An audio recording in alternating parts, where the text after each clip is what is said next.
बारिश ऐसे कितनी भी हो, लेकिन मानसूनी बौछारों का मज़ा और आनंद ही कुछ और है। और वो भी तब जब ये माना जाए, ये कहा जाए कि मानसून सामान्य रहने वाला है। 2021 लगातार तीसरा साल होगा 2019 और 20 के बाद, जब मानसून के सामान्य रहने के अनुमान लगाए जा रहे हैं, क्योंकि परिस्थितियाँ, चाहे वो समुद्र की परिस्थितियाँ हो या वायुमंडल की, वो सकारात्मक हैं मानसून के पक्ष में। लेकिन इस वीडियो में हम बात करेंगे कि मानसून के आगमन के लिए वो कौन से प्रमुख पैरामीटर हैं जिनका इंतजार मौसम वैज्ञानिकों को करना पड़ता है। आमतौर पर जब केरल में मानसून आ जाता है, उसके बाद ही देश में मानसून का आगमन माना जाता है। और 4 महीनों का ये मानसून बारिश का जो बारिश की सीजन का जो लंबा सफ़र है वो शुरू होता है। इन 4 महीनों की अवधि में संपूर्ण भारत में जो औसत वर्षा रिकॉर्ड की जाती है, दीर्घावधि औसत वर्षा, वो है 880 मिलीमीटर। तो आइए जानते हैं कि कौन से पैरामीटर हैं, कौन से मापदंड हैं जिन पर निर्भर रहना पड़ता है मानसून की घोषणा के लिए। सबसे पहले बात करते हैं हवाओं की।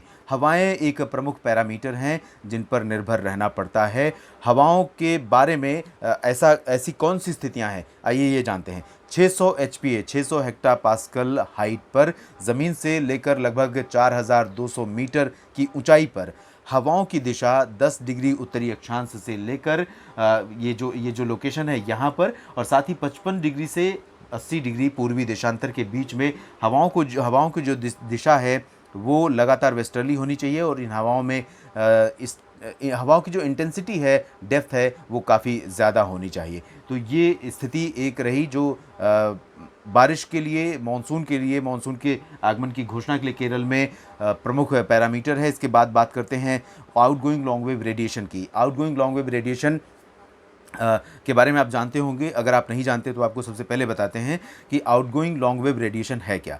सूरज की जो गर्मी ज़मीन पर आती है, धरती पर पड़ती है, तो ज़मीन से वापस रिफ्लेक्ट भी होती है हीट, और जो ये हीट वापस लौटती है, इसी को आउटगोइंग लॉन्ग वेव रेडिएशन कहते हैं। और ये मॉनसून के आगमन की घोषणा तभी की जा सकती है जब एक पर्टिकुलर रीजन में, जो कि 5 डिग्री से 10 डिग्री उत्तरी अक्षांश के बीच और 70 से 75 डिग्री पूर्वी देशांतर के बीच 200 वॉट पर स्क्वायर मीटर से ज़्यादा नहीं होनी चाहिए, यानी नीचे होनी चाहिए। आप देख सकते हैं कि मिनिमम जो आउटगोइंग लॉन्ग वेव रेडिएशन होती है वो 150 है और मैक्सिमम 300 के आसपास है। 300 तब होती है आउटगोइंग लॉन्ग वेव रेडिएशन मई और जून के महीनों में, जब हीट बहुत ज़्यादा होती है और आसमान पूरी तरह से साफ़ होता है और पूरी गर्मी वापस भी वायुमंडल की तरफ लौटती है, रिफ्लेक्ट करती है धरती। तो ये 200 से नीचे होनी चाहिए, 200 वॉट प्रति स्क्वायर मीटर से।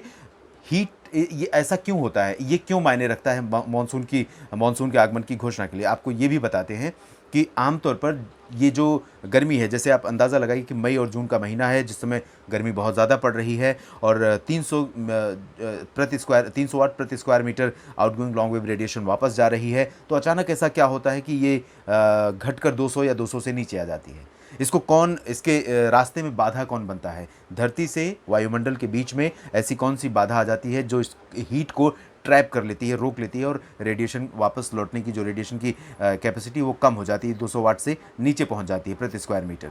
ये है बादल।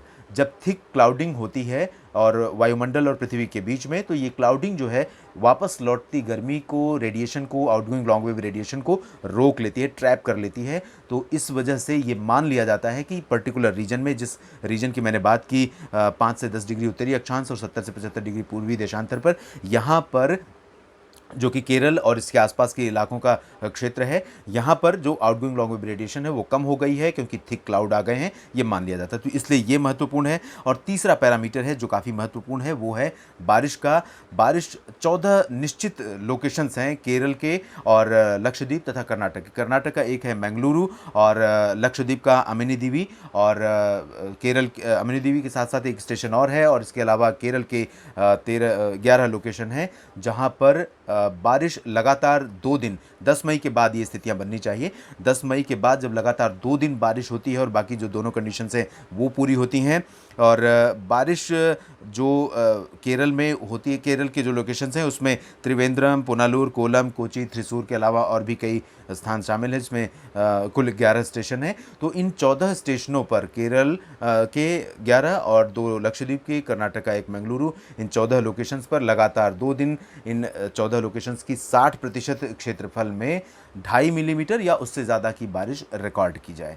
तो ये सारी स्थितियां जब एक साथ बन जाती हैं, तब ये मान लिया जाता है कि केरल में मानसून आ गया है। और इस बीच आपको बता दें कि बीते 24 घंटों में मानसून ने प्रगति की है और ये अब बहुत दूर केरल से नहीं रह गया है। परिस्थितियां ऐसी हैं समुद्र की और वायुमंडल की कि केरल में जल्द ही मानसून दस्तक दे देगा और उम्मीद है कि 31 मई से पहले ही इसके केरल में दस्तक देने की संभावना बनेगी और केरल में मानसूनी बौछारों का सिलसिला शुरू होगा। केरल में बारिश पहले से ही हो रही है, लेकिन फिर से बारिश की गतिविधियां बढ़ेंगी और ये मानसूनी बौछारें होंगी जिनमें कंसिस्टेंसी होगी, निरंतरता होगी। और इस बार हम अपेक्षा करते हैं, आशा करते हैं कि मानसून किसी भी क्षेत्र के लिए बाढ़ और किसी क्षेत्र के लिए सूखा न लेकर आए।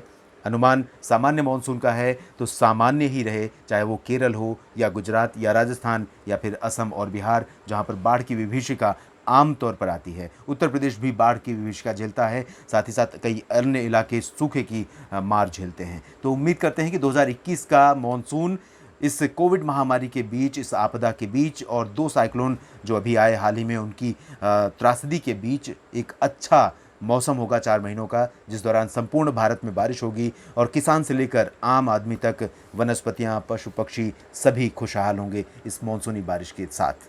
इस वीडियो में अभी के लिए इतना ही। आप बने रहिएगा मौसम तक चैनल के साथ। मौसम और आने वाले मानसून से जुड़ी हर एक जानकारी आप तक पहुंचाने की कोशिश मेरी लगातार जारी है और आगे भी जारी रहेगी। धन्यवाद।